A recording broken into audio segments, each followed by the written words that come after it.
What's the deal, y'all? King Eric about to hit y'all with some wrestling news here. And I'm pretty sure that y'all seen the infamous back and forth between Roman Reigns and John Cena.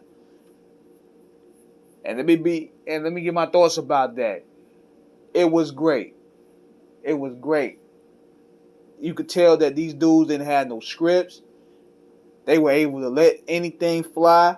All disrespect intended, as my man Dope Fresh the Don would say. But I'm gonna give y'all a revelation here. It said John Cena and Roman Reigns opened up SmackDown this week. The two top superstars tore each other apart with verbal barbs. Cena also brought up Dean Ambrose and claimed that Roman Reigns ran him out the WWE. This came after Nikki Bella was brought up by Reigns. Needless to say, it was quite a way to start the show. According to the report from Fightful Select, Jamie Noble was noted as the producer for that segment on the run sheet.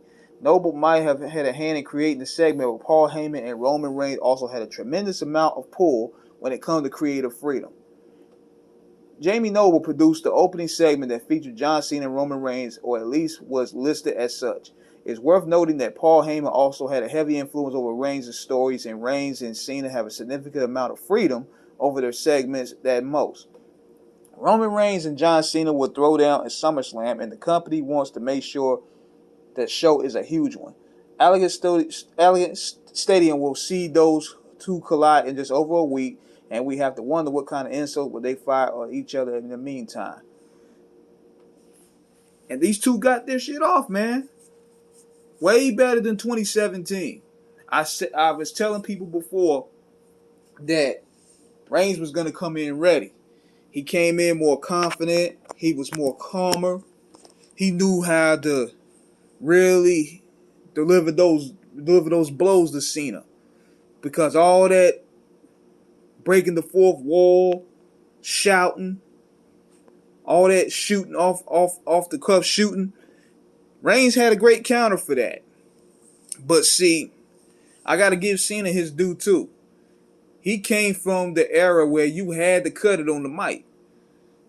And it shows that today, it shows that he had to sink or swim on that microphone. Because you couldn't make it during those days when he was coming out 20 years ago if you didn't really know how to talk.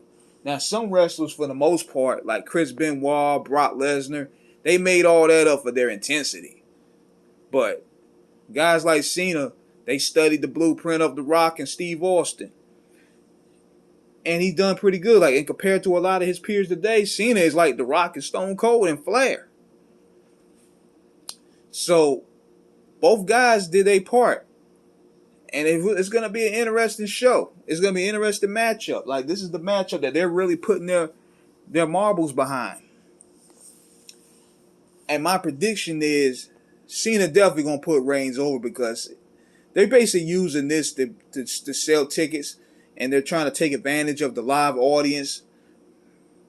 I mean, considering the fact that we may go on lockdown soon due to COVID. So they're trying to sell this house out as quick as possible. And what better way it is to bring John Cena and Bill Goldberg in there. So we're going to see where it goes from there. Like right now, I'm interested. Even Vince McMahon said that it gave his nod of approval. But you know how the WWE is, man. They know how to sabotage anything good. So who knows? They probably going to find a way to sabotage it next week. They always go overboard. So we're going to see where it goes from here. So this is my thoughts about that. Subscribe, hit the like button, Screwball Radio. Let's go.